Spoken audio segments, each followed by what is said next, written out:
Hey guys, welcome again. This time we'll be looking at the Small 7 Wonders Leaders Anniversary Pack. This is 15 new leaders. What you can see, it's pretty cool. It's all the ladies. So all the single or not single ladies, as Beyonce used to sing. So we'll be looking at them one by one. First, I want to say that usually they say that you have to have leaders expansion just to play it. They recommend that it's compatible with that and you have to have this. This is not true. If you are playing with less than 5 players, you can use this expansion. If you have any promo leader, like anyone, you can actually play this with 5 players even. 5? No, you cannot. You have to... for 1, you can play this with 4 players. Right. You need one promo leader. I would recommend getting, for example, a Stevie Wonder leader, and you can play this with 4 players, which is the best for 7 Wonders. If you have 5 promo leaders, I don't believe there are 5, but if you have 5 promo leaders, you can play this with 5 players. Okay, so let's get to them one by one. I just want to reiterate, leaders is not my favorite way to play 7 Wonders. But I will play it from time to time.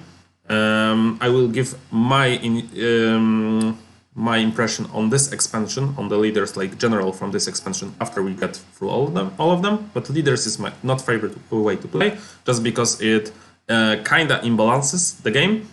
Because when you draft, you do not show them to other players, so nobody knows what your strategy is. Like normally in 7 Wonders, you each reveal your cards, so everyone knows what everyone is doing. There is not much hidden knowledge, like what you are trying to do.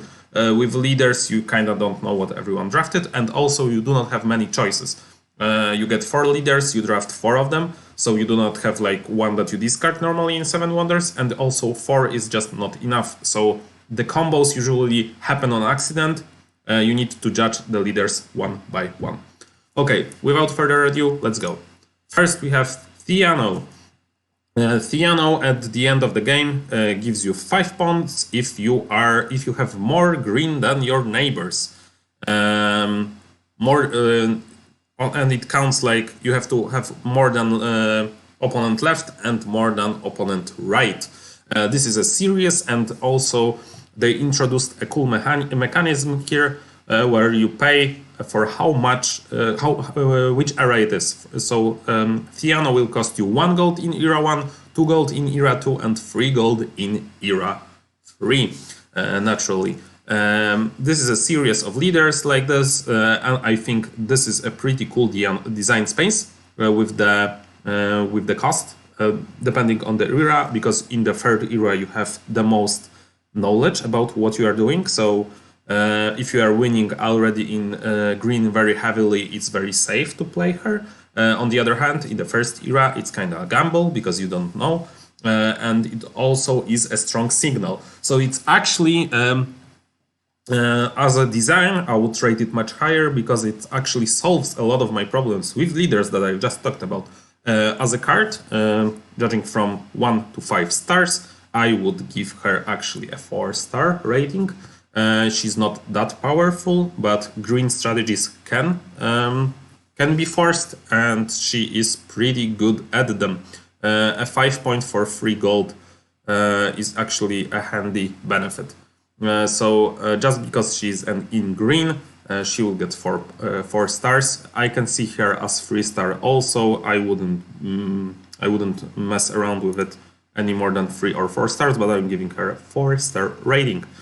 Cornelia, she is the same, but in yellow. And yellow is much harder to predict if you will be going for that. And that's why I'm giving Cornelia actually a 2-star rating, because I think the yellow is something that can change from era to era very much, and she kind of forces you. I can still, like, the base for me in this set is 3-star, just because green makes other green possible, and it's actually combos together The previous one gets 4 stars. Cornelia here gets 2 stars just because yellow still combos together, but usually doesn't go and doesn't give you many points. And it's not usually a strat in most of the setups. It can be different with Armada, but that's an edge case, I would say. Then we have Europile, I don't know. This is for red, and she is actually getting 2 stars as well.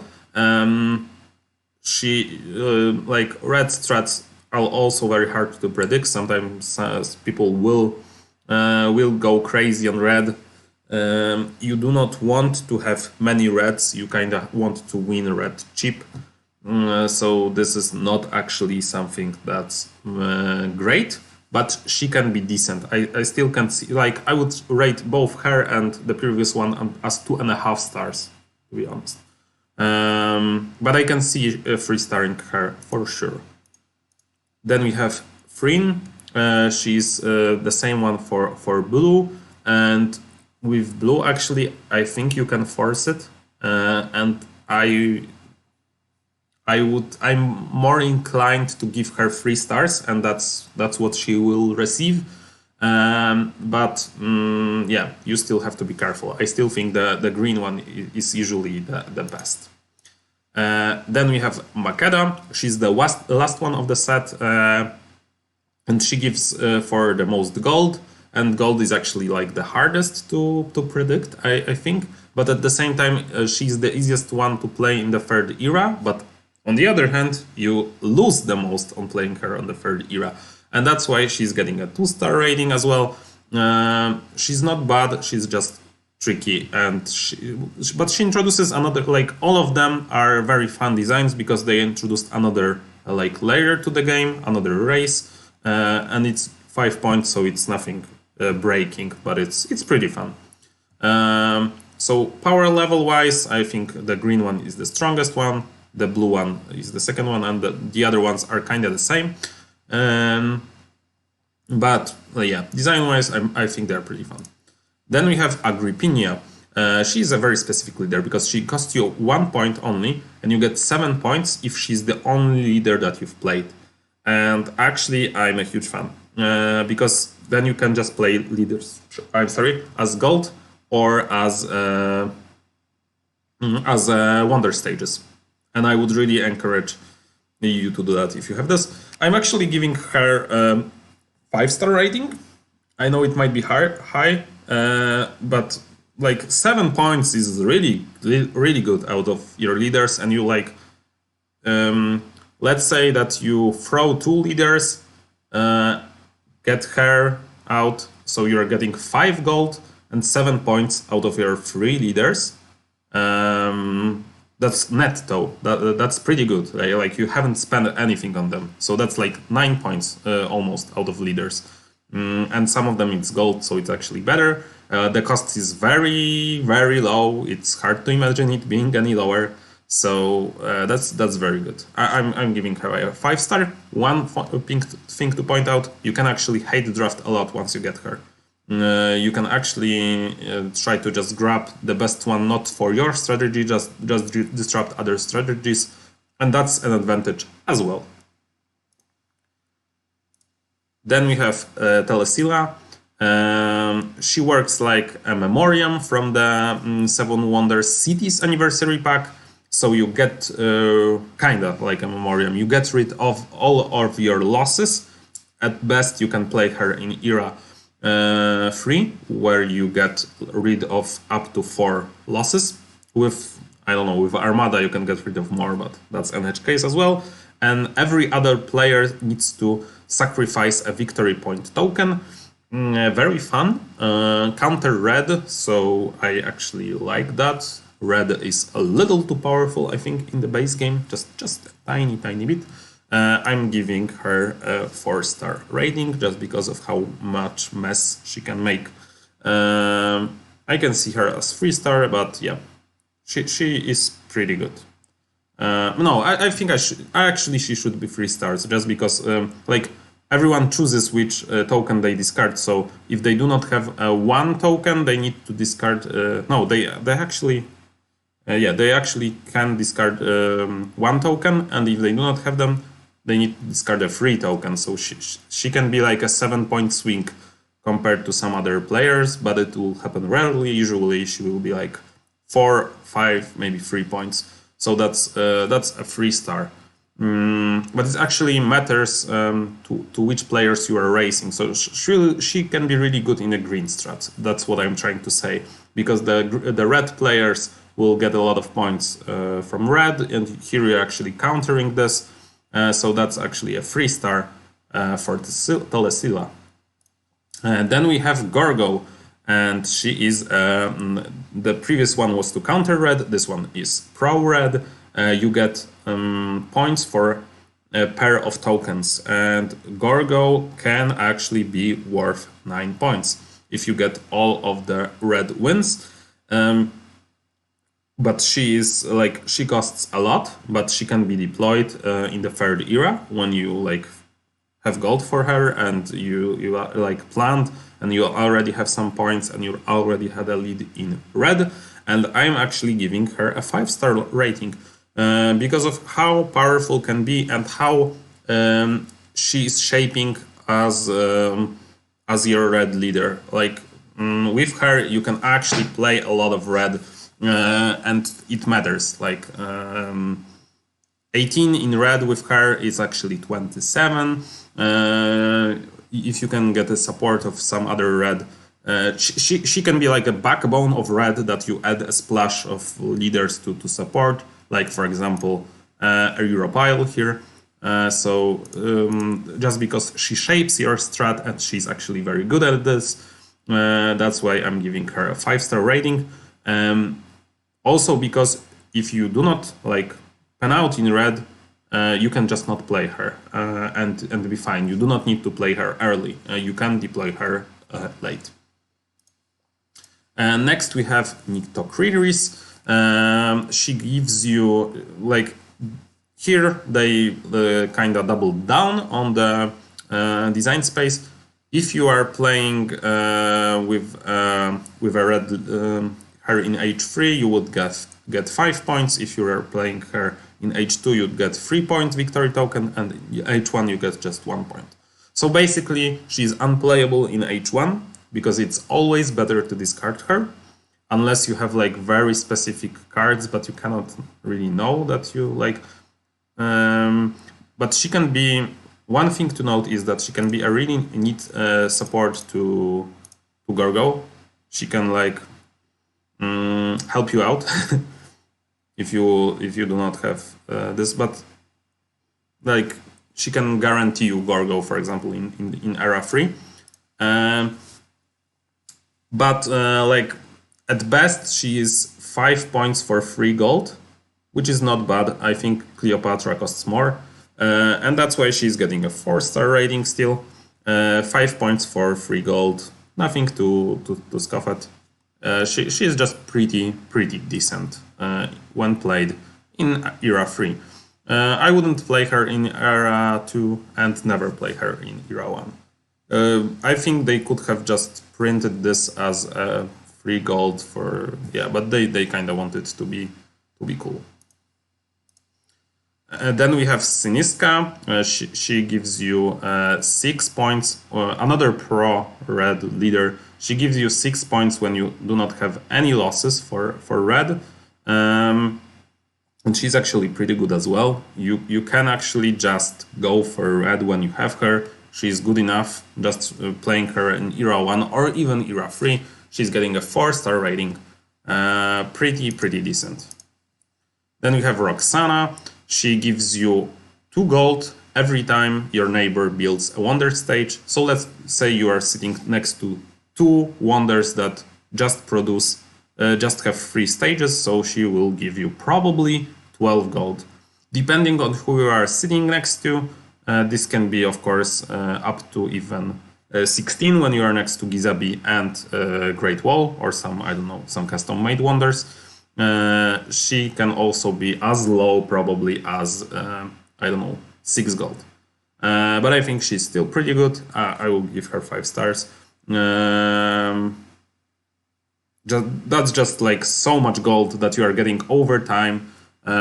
So that's pretty decent. Because getting gold over time is nice because people do not see you as such a threat. You kind of get gold from behind. People can like miscount it. That's some like small, of course, like naturally getting them all at once is usually better, but this can be a little cheeky when you're playing this on the table, and this is not available in any form on any digital platform right now. So I think in tabletop that's actually maybe a small advantage. Yeah, so I like her. She's pretty good. I can see her as four stars, but I think she might be a 5-star worthy. Then we have Octavia. Every time you build a wonder, you get 2 gold, and everyone loses 1 gold. So for the 3 gold wonders, she's usually a 9 points, 9 gold, but it's actually better. And for 4 stage wonder, she's 12. When everyone else is losing 1 gold. 4 stars. I think she's worse than the previous one, but still very good. Then we have Arsino.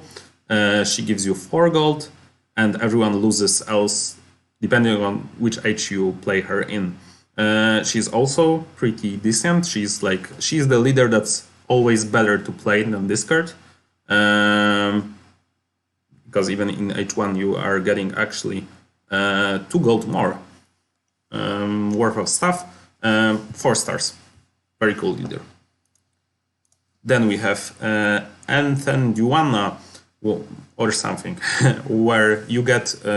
I actually like they used different symbol to signalize this in Armada expansion than they are using here. But this is basically the same as in Armada. You get 1 more of the one that you have the most, which is a very powerful. She's getting 5-star. This is actually better than all the single leaders just because she costs less, and this is even more powerful than like a single cog or anything, and just because with abilities like this, you just go for one of the colors.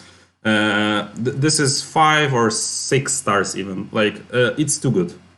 I would actually recommend taking her out. She's just like one of the most powerful leaders. You do not like this is 6 stars basically. That's how powerful this is. Once, like, I know this is not like proof of anything or anything, but once in a game I got 100 points for 10 green cards with Armada leaders and cities. Because I have like just a set of 10 cards. So 100 points for 10 cards, that's just crazy. But you can actually get like an insane amount. Even if you get like, I don't know, 8 for 64 points. That's crazy. But you can do this with more and more expansion and more abilities like this. She's crazy and take her out. Or you can just play if she is the only one that has this ability.